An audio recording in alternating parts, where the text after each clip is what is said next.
మూకం కరోతి వాచాలం పంగుం లంఘయతే గిరిం యత్కృపాతమహం వందే పరమానందమాధవం.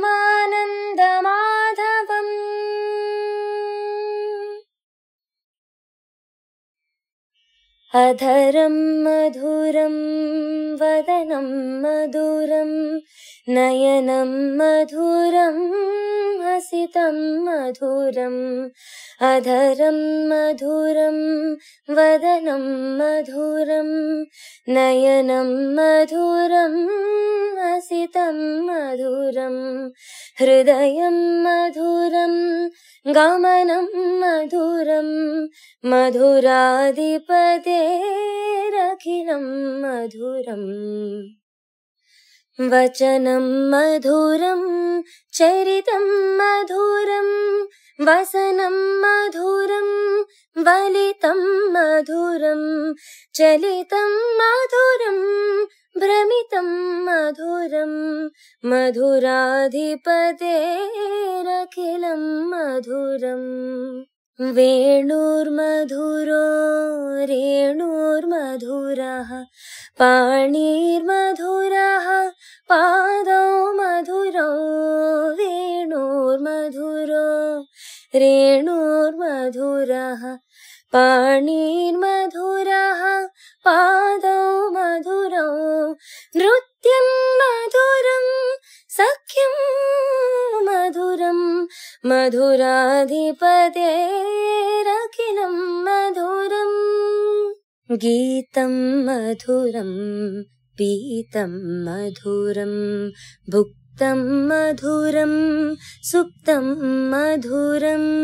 గీతం మధురం పీతం మధురం భుక్తం మధురం సుప్తం మధురం.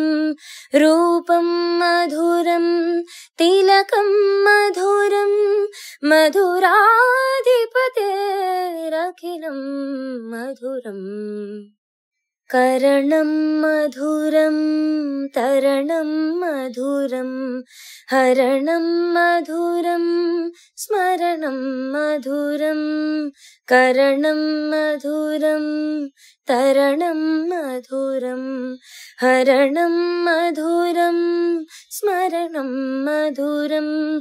వమితం మధురం శమితం మధురం మధురాధిపతేరఖిలం మధురం. శ్రీ శ్రవణ ఛానల్కి శ్రోతలందరికీ కూడాను మరొకసారి స్వాగతం. నిన్నటి కథలో మనం ఈ శ్రీకృష్ణుడు గోపికల రాసలీల గురించి మనం వినడం జరిగింది. అయితే ఈ విషయం మన జనమేజయుడికి కొంచెం ఇబ్బందికరంగా అనిపించిందిట. అతను మునీంద్ర, కృష్ణుని రాసక్రీడలు వింటుంటే ఆశ్చర్యంగా ఉంది. శ్రీహరి స్వయంగా ధర్మకర్త, ధర్మరక్షకుడు, ధర్మస్వరూపుడు, ధర్మ సంరక్షణార్థమే అతని భూమి మీద జన్మించాడు. అలాంటి అవతార పురుషునికి పరాంగణ సాంగత్యం ధర్మం ఎలా అవుతుంది? ఒకవేళ ధర్మమే అనుకుంటే అది ఎలాంటి ధర్మం? కరుణించి నాకు ఆ వివరాలు తెలియచేయండి అంటూ అడిగాడు జనమేజయుడు. తప్పకుండా అన్నారు వైశంపాయనుడు. సన్నగా నవ్వాడు. తర్వాత ఇలా చెప్పారు ఆయన. ఏంటది? మహారాజా, అగ్నిదేవుడు సర్వభక్షకుడు. ఎలాంటి అమలినాన్ని దహించినా అతనికి దోషం లేదు. అలాగే మహా తేజోవంతులైన సూర్యచంద్రులు, దేవేంద్రాదులు ఎలాంటి దోషకృత్యాలు ఆచరించినా వారికి దోషం లేదు. పరకాంత సాంగత్య దోషం నుండి బయటపడగలిగేది ఆ పరమేశ్వరుడే. ఒక్క ముక్కంటి తప్ప కాలకూటాన్ని కుత్తుకలో నిలుపుకోగలిగిన వాడు ఈ లోకంలో మరెవరైనా ఉన్నారా? లేరు కదా. మహాయోగీశ్వరులే కృష్ణుని మనసారా ధ్యానించి తమ కర్మబంధనాలను తుత్తునీయులు చేసుకుంటున్నారు. అంతటివాడు ఈ కృష్ణుడు. అలాంటి కృష్ణుడు ఏ తీరులో ప్రవర్తించినా అతనికి సంసార బంధనాది దోషాలు అంటే అవకాశమే లేదు. పైగా గోపికల్లో, గోపాలుల్లో, సకల చరాచర సృష్టిజాలంలో ఉన్నది ఆత్మారాముడు, ఆ పరమేశ్వరుడే, సర్వాత్మకుడైన కృష్ణుడే. ఆ కృష్ణుడే గోపికలతో లీలామాత్రంగా విహరించాడు. అంతేగాని అందులో తప్పు ఎంత మాత్రం లేదు. వైశంపాయనుడి సమాధానంతోటి జనమేజయుడికి అనుమానం తీరిపోయింది. దాంతో కృష్ణుని ధ్యానిస్తూ కళ్ళు మూసుకున్నాడు జనమేజయుడు. కాసేపటికి ధ్యానాన్ని ముగించి కళ్ళు తెరిచాడు. అప్పుడు అతనితో చెప్పాడు ఇలాగా వైశంపాయనుడు, మహారాజా, అలా జలక్రీడలు ముగిసిన తర్వాత గోపికలు కృష్ణుడి దగ్గర వీడుకోలు తీసుకుని బ్రహ్మముహూర్తంలో ఇళ్లకు చేరారు. వచ్చిన వారిని ఎవ్వరూ అదిలించలేదు, బెదిరించలేదు. శ్రీకృష్ణుని మాయామోహితులైన గోపికల బంధుజనం నోరు విప్పలేదు. అంత రాత్రి వరకు ఎక్కడున్నారు, ఏం చేశారు అనే ప్రశ్నలు సంధించలేదు. అలా కొద్ది రోజులు గడిచిపోయాయి. ఒకనాడు యశోదానందులతోటి గోపాలులందరూ ఉమామహేశ్వరులను పూజించేందుకు అంబికావనానికి చేరుకున్నారు. అందుకు అక్కడ సరస్వతీ నదీ జలాల్లో స్నానాలు ఆచరించారు వారు. తర్వాత అత్యంత భక్తి శ్రద్ధలతోటి పార్వతీ పరమేశ్వరులను పూజించారు. బ్రాహ్మణులకు బంగారము, వెండి, గోవులను దానం చేసి నీటిని మాత్రమే స్వీకరిస్తూ అక్కడే ఉపవాస వ్రతం ఆచరించారు. అర్ధరాత్రి దాటింది. ఏకాంతంగా నిర్దిస్తున్న నందుని కాటువేసి కబళించేందుకు ఒక సర్పం ముందుకొచ్చింది. జరజరమన్న శబ్దానికి కళ్ళు తెరిచి చూశాడు నందుడు. పాము కనిపించింది. భయపడ్డాడతను. కృష్ణా కృష్ణా అని కేకేశాడు. ఆ సరికి పాము అతని పాదాన్ని అందుకుంది. విదిలించుకోవాలని చూశాడు నందుడు. అతని వల్ల కాలేదు. అప్పుడు మళ్లీ మొరపెట్టుకున్నాడిలా, కృష్ణ, పెనుపాము ఒకటి నన్ను మింగజూస్తోంది, కాపాడు తండ్రి అన్నాడు. నందుని కేకలు చుట్టుపక్కల నిద్రిస్తున్న గోపాలులందరూ మేల్కొన్నారు. పెద్ద కర్రలతోటి పరుగు పరుగున వచ్చారక్కడికి. నందుని పాదాన్ని అందుకుని అతన్ని మింగజూస్తున్న పావును చూశారు. కర్రలతో మోదారు దాన్ని. అయినా నందుని కాలు వదిలి పారిపోలేదది. అప్పుడు కృష్ణుడు వచ్చాడక్కడికి. పాము మీద కుడికాలు పెట్టి అదే పనిగా దాన్ని తొక్కి తొక్కి మాంసం ముద్దం చేశాడు. చూస్తుండగానే ఆ మాంసం ముద్ద చూడముచ్చునైన గంధర్వునిగా మారిపోయింది. కృష్ణుడికి చేతులు జోడించి అతని కట్టెదుట నిలిచింది. ఆశ్చర్యపోయాడు కృష్ణుడు. అడిగాడిలా, గంధర్వోత్తమ, ఎవరు నువ్వు? అంత అందంగా ఉండి బంగారు రంగులో మెరిసిపోతున్న నువ్వు పావులా ఎలా మారిపోయావు? దీనికి కారణం ఏమిటి? ఆ కథ ఏమిటి? నీ పేరేమిటి? అంటూ అడిగాడు. సమాధానంగా ముందు చేతులు జోడించాడు ఆ వ్యక్తి. కృష్ణుడికి నమస్కరించాడు. తర్వాత చెప్పాడు, దేవా, నేను విద్యాధరుణ్ణి. నా పేరు సుదర్శనుడు. సౌందర్యము, సంపత్తి అధికంగా ఉండడంతో గర్వం తలకెక్కింది నాకు. ఆ గర్వాతిశయంతో విమానంలో విహరిస్తూ ఒకనాడు వికృత రూపుడైన అంగీరస మునీశ్వరుణ్ణి చూసి అపహాస్యం చేశాను. పగలబడి నవ్వాను. దానికి వారు ఆగ్రహం చెందారు. గొప్ప అందగాడిననే గర్వంతో నన్ను అపహాస్యం చేస్తున్నావు కదా, ఇదే నా శాపం అన్నారు. ఈ క్షణం నుంచే నువ్వు భయంకర సర్పరూపంలో సంచరించదుగాక అన్నారు. అప్పటికాని నేను చేసిన తప్పు నాకు తెలిసి రాలేదు. బాధపడ్డాను. శాప విమోచనం గురించి ప్రార్థించాను, వేడుకొన్నాను. అప్పుడు ఆ మునీశ్వరుడు కరుణించి శాప విమోచనం చెప్పారు. తండ్రిని కాపాడేందుకు శ్రీకృష్ణుడు వచ్చి నిన్ను పాదాలతో మర్దన చేస్తాడు, మాంసం ముద్దం చేస్తాడు. అప్పుడు నీ సర్పరూపం పోయి నీ సుందర ఆకృతి మళ్లీ నీకు సంభవిస్తుంది అంటూ చెప్పారు. కృష్ణ, నిన్ను ఒక్కసారి తలంచినంతనే ఎలాంటి పాపమైనా పోతుంది. అలాంటిది నీ పాదాలతోటి నన్ను మర్తించావు. మునిశాపం పోదా చెప్పు? నేటితో నా జన్మధన్యం అన్నాడు. కృష్ణుడికి ప్రదక్షిణా నమస్కారం చేశాడు సుదర్శనుడు. నిష్క్రమించాడు అక్కడి నుంచి. పాములా పడి ఉన్న గంధర్వుడు కృష్ణుడి మర్దనతోటి మళ్లీ సుందర రూపాన్ని సంతరించుకున్నాడు. శాప విమోచనం కలిగింది. వింతగా ఉంది అందరికీ. విన్నది చూసింది వాళ్ళకి చాలా వింతగా అనిపించింది. కృష్ణుడిని వేడి నోళ్ల పొగిడారు. శివపూజా మహోత్సవాన్ని ముగించారు. పల్లెకి తిరుగు ప్రయాణం అయ్యారు వాళ్ళంతా. కొద్ది రోజులు గడిచాయి. బలరామకృష్ణుడు పూలదండలు మెళ్ళ వేసుకుని గోపకాంతలతోటి బృందావనంలో విహరించారు. వెన్నెల వేడుకలు జరిపారు. అలసిపోయి ఓ చోట కూర్చున్నారిద్దరు. పాటలు అందుకున్నారు. ఆ పాటలంటే గోపికలకు చెప్పలేనంత ఇష్టం. వింటూ కూర్చున్నారంతా. పరవశులైపోయారు. కూర్చున్న చోటు నుంచి లేచారు బలరామకృష్ణుడు. అరణ్యం మధ్యలోనికి వచ్చారు. అక్కడ మళ్లీ పాటలు పాడడం మొదలుపెట్టారు. ఆ పాటలు వినేందుకే అక్కడికి గోపికలు రావడం మొదలుపెట్టారు. అది చూశాడు శంఖచూడుడు. కుబేరుడికి భటుడతడు. గోపికలందర్నీ ఉత్తర దిశకు తరలించుకుపోసాగాడు. వాళ్ళందరూ ఈ మైకంలో ఉండడం గోలాగా కృష్ణుడి దగ్గర నుంచి దూరం వెళ్ళగానే మేల్కొన్నారు. శంఖచూడుణ్ణి చూశారు. పులిని చూసిన ఆవుల్లాగా విలవిల్లాడిపారు. ఎలుగెత్తి ఆక్రోశించారిలా, బలరామకృష్ణులారా, మమ్మల్ని ఎవడో దుర్మార్గుడు అపహరించుకుపోతున్నాడు, కాపాడండి అని. గోపికల ఆర్తనాదాలు వినడంతోటి బలరామకృష్ణుడు అటు చూశారు. భయపడకండి, మేము వస్తున్నాం. ఇప్పుడే ఆ పాపాత్మని అంతం చూస్తాం అన్నారు. దగ్గర ఉన్న సాలవృక్షాలను పిరికి వాటిని ఆయుధాలుగా ధరించి పరుగు తీశారు అటువైపు. కోపంగా ధైర్యంగా వస్తున్న బాలకృష్ణుల్ని చూశాడు శంఖచూడుడు. భయపడ్డాడు. దాంతో గోపికల్ని వదిలి పరుగు అందుకున్నాడు. అందనంత దూరంగా పరుగుదీశాడు. గోపికలను చేరుకున్నారు బలరామకృష్ణ. పారిపోతున్న శంఖచూడుణ్ణి చూశారు. నువ్వు ఈ గోపికలను జాగ్రత్తగా చూడన్నయ్య, ఆ పావాత్ముని అంతం నేను చూసి వస్తానన్నాడు కృష్ణుడు. వాయువేగంగా పరుగునందుకున్నాడు. కృష్ణుణ్ణి చూపు నుండి తప్పించుకునేందుకు శంఖచూడు అనేక రూపాలు ధరించాడు. అతడు ఏ రూపం ధరిస్తే ఆ రూపం ధరించి శంఖచూడుని వెంటాడాడు కృష్ణుడు. శంఖచూడు ఏ లోకంలో తలదాచుకుందాం అనుకున్నా ఆ లోకానికి వెళ్లసాగాడు కృష్ణుడు. అలసిపోయాడు వాడు. ఇక పరుగు తీయడం తన వల్ల కాదనుకున్నాడు. ఓ చోట నిల్చున్నాడు. అదే అవకాశంగా కృష్ణుడు అతని శిరస్సును చేజిక్కించుకున్నాడు. ఒకే ఒక్క దెబ్బతో నరికేశాడు. అతని కిరీట మాణిక్యాన్ని అందుకున్నాడు. బలరాముణ్ణి సమీపించి అతనికి ఆ మాణిక్యాన్ని బహుకరించాడు. ఒకనాడు ఆలమందలతోటి అడవిలోకి వెళ్ళిన కృష్ణుడు సూర్యాస్తమం అయినా తిరిగి రాలేదు. అతని కోసం నిరీక్షిస్తూ అందరూ వేచిచూస్తున్నారు. ఆ కృష్ణుడు మురళీగానానికి దేవతలే మూర్ఛిల్లుతుంటే మానవులో మనమేపాటి పశువులు కూడా అతని మురళీగానానికి మేతమాని మోరలెత్తిపెట్టి చూస్తాయి. మనం చూడడంలో తప్పేముంది?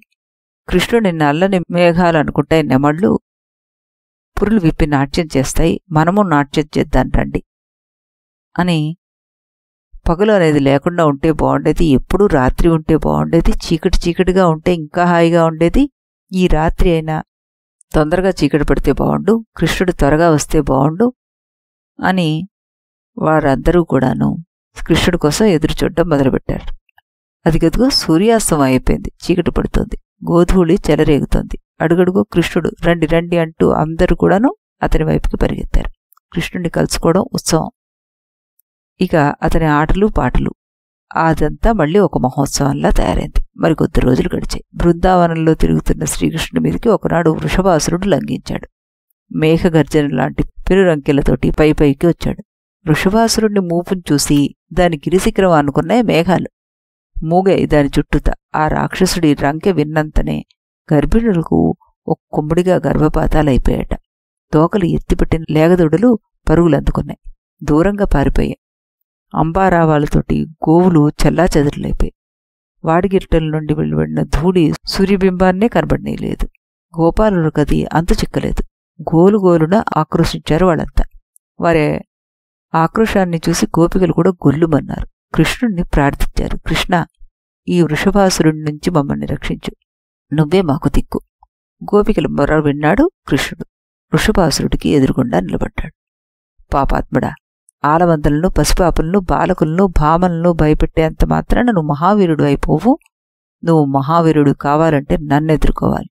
నేను కృష్ణ శార్ధూలాన్ని. నీ కుత్తుక కరిచి నెత్తుటి ఏర్లు పారించిద్దే ఊరుకోను అన్నాడు కృష్ణుడు. పరాక్రమించాడు. రాక్షసుడిని ఎదుర్కొన్నాడు. తనని ఎదుర్కొన్న కృష్ణుణ్ణి ధీటుగా ఎదుర్కొన్నాడు వృషభాసురుడు. తోక పైకెత్తి నేల దువ్వి కళ్లల్లోంచి నిప్పురవ్వలు చల్లుతూ మీదకి వచ్చాడు. వచ్చిన అసురుణ్ణి కొమ్ములు పట్టుకున్నాడు కృష్ణుడు. నేల మీదకి ఈడ్చాడు. అతన్ని పిడిగుద్దులతోటి మట్టిని కరిపించాడు. స్పృహ కొలిపాడు వృషభాసురుడు. కాసేపటికి తేరుకున్నాడు. కృష్ణుణ్ణి ఎదుర్కొన్నాడు. ఈసారి కొమ్ములు పట్టుకుని రాక్షసుణ్ణి నేల మీదకి ఏడవలేదు కృష్ణుడు. ఆ కొమ్ముల్ని విరిచేశాడు. విరిచిన ఆ కొమ్ములతోటి అతన్ని పొడిచి తుత్తుని ఏల్చేశాడు. సంహరించాడు అతన్ని. ముక్కు నుండి ధారగా రక్తాన్ని కార్చి చనిపోయాడు వృషభాసురుడు. పెద్దలు ఆ దృశ్యాన్ని చూసి కృష్ణుణ్ణి వేణ్ణోళ్ల కీర్తించారన్నమాట. ఆకాశంలో దేవతలు కృష్ణుడిపైన పుష్పవర్షం కురిపించారు. అది చూసి గోపికలంతా ఉప్పింగిపోయారు. కృష్ణుడంటే మరింత మక్కువను పెంచుకున్నారు. అతనితోటి ఆడి పాడి వినోదించారు. కృష్ణుడి చేతిలో వృషభాసురుడు మరణించారని కంసుడికి వర్తమానం అందింది. తట్టుకోలేకపోయాడు. అతను పెనుకేక పెట్టాడు. బలరామకృష్ణుల్ని మట్టు పెట్టేందుకు తాను చేసిన ప్రతి ప్రయత్నం విఫలమైంది. ఇప్పుడేం చేయాలి? తలబట్టుకున్నాడు కంసుడు. రహస్య మంత్రాగారాన్ని పిలిచాడు. అక్కడ కూర్చుని ఉగ్రసేనుని, సత్యకుడు, అంధకుడు, కంపనుడు, దారుకుడు, విప్రుతుడు, బబ్రుడాదిగా యాదవ భోజ వంశ ప్రముఖులందరినీ రప్పించాడు. తాత్కాలికంగా కారాగార విముక్తిని కల్పించి వసుదేవుణ్ణి కూడా రహస్య మంత్రాగారానికి రప్పించాడు. వారి ముందు మనసులో ఉన్న ఆందోళనని, ఆగ్రహాన్ని వెళ్ళగక్కాడు. అన్నాడు, మహనీయులారా, మీరు రాజకార్య తత్వజ్ఞులు, సర్వశాస్త్రవేత్తలు, ధర్మార్థ కామాలన్నీ గుర్తించిన విజ్ఞులు, శాస్త్ర నిర్మూలనా సమర్థులు, ఆత్రత్రాయపరాయణులు, నీతి శాస్త్రవేత్తలు, ఒక్కొక్కరు సూర్య చంద్రాగ్ని వరుణ దేవేంద్రులతో సరితూగలిగిన మహనీయులు, వీరాది వీరులు. మీ సచ్చరిత్రల కారణంగానే ఈ సమస్త యాదవకులం సురక్షితంగా ఉంది. ఎప్పుడూ నా శుభాన్ని కోరుకుంటూ నా అభిమతం మేరకు నడుచుకుంటున్నారు. అయితే చిత్రంగా ఇప్పుడు మీరంతా తటస్థంగా ఉంటున్నారు. పెను ప్రమాదంలో నేనున్నప్పుడు మీరిలా తటస్థ వైఖరిని అవలంబించడం మంచిది కాదు. వింటున్నారా అని మధ్యలో అడిగాడు. వింటున్నాం అన్నట్టుగా వసుదేవుడు బభ్రుడాదులు తలూపారు. పెను ప్రమాదం ఏమిటి చెప్తాను వినండి. నందగోపుని కుమారుడు శ్రీకృష్ణుడు నన్ను సంహరించేందుకు సిద్ధంగా ఉన్నాడని తెలియవచ్చింది. ఏదో దివ్యాంశతో అతడు జన్మించినట్టుగా నాకు స్పష్టంగా తెలుస్తోంది. అతని సాహసకృత్యాలే ఇందుకు నిదర్శనం. తల్లి వద్ద పాలు తాగుతున్నప్పుడే పూతల క్షీరాలతో పాటు ఆవిడ ప్రాణాలను కూడా అపహరించాడతను. బోర్లా పడకుండానే శకటాసురుడిని తుత్తునీళ్లు చేశాడు. తప్పటడుగులు నాడే మద్ది చెట్లను కూల్చేశాడు. జ్ఞానం కలిగిందో లేదో కాళీయుణ్ణి మర్దించాడు. మహాబలవంతుడైన ప్రళంబ ధేనుకాసురులను అన్న బలరాముడి చేత సంహరింపజేశాడు. చిన్న వయస్సులోనే ఇంతింత పనులు చేసిన వాణ్ణి మనం ఎప్పుడైనా చూసామా? 7 రోజుల పాటు ముసురు పట్టుకుంటే అదే పనిగా కుంభవృష్టి కురుస్తుంటే పల్లెలో పశుగణాలకు ఘోర ఆపదలు ఏర్పడితే గొడుగులాగా గోవర్ధనగిరిని ఎత్తిపెట్టి వాటినన్నింటినీ రక్షించాడు. అన్నీ అద్భుతాలే. అయితే ఈ అద్భుతాలన్నీ నన్ను బెదిరించేందుకే అని నాకు ఒక గట్టి నమ్మకం. నా దగ్గర కేసి ఒక్కడే ఉన్నాడిప్పుడు. పరాక్రమవంతుడే. కాని అతన్ని కూడా కృష్ణుడు వదలడు, సంహరిస్తాడు. ఆ తర్వాత నన్ను సంహరిస్తాడు. ఇది నిజం. అదిగో నన్ను సంహరిస్తున్న దృశ్యం నాకు కనబడుతూనే ఉంది. బొమ్మముడి విరిచి దంతాలతోటి పెదవి కరిచిపెట్టి పిడికిలి బిగించి పట్టరాని కోపోద్రేకంతోటి నాపైకి ఉరుకుతున్నట్టుగా కనిపిస్తున్నాడు ఆ కృష్ణుడు. కంసుడు భయంగా చూశాడందర్నీ. తలదించుకుని క్షణంసేపు మౌనం వహించాడు. తర్వాత తల విదిల్చి ఇలా అన్నాడు. దానవుల్ని తుదముట్టించడమే విష్ణుమూర్తి బాధ్యతగా ఉంది. హిరణ్యకశిపుణ్ణి సంహరించేందుకు అతడు నృసింహుడయ్యాడు. మోహిని రూపంలో ప్రత్యక్షమై దేవదానవుల మధ్య యుద్ధాన్ని ప్రేరేపించాడు. ఆనాడు దానవుల్ని నిర్మూలించాడు. వరాహ అవతారంలో భూమిని ఉద్ధరించి అప్పుడు కూడా రాక్షసులు అనేకుల్ని పొట్టన పెట్టుకున్నాడు. వామనుడై బలిచక్రవర్తిని వంచాడు. స్వర్గాన్ని ఇంద్రుడికి అర్పించాడు. పరశురామ అవతారంలో క్షత్రియులందరినీ సంహరించి కశ్యపునికి క్షోణీమండలం సర్వాన్ని అర్పించాడు. రామావతారంలో రావణాది రాక్షస మోకల్ని చీల్చి చెండాడు. ఇప్పుడు గోపకుమారుడుగా జన్మించి మా గర్వాన్ని నిశ్శేషంగా నిర్మూలించాలనుకుంటున్నాడు.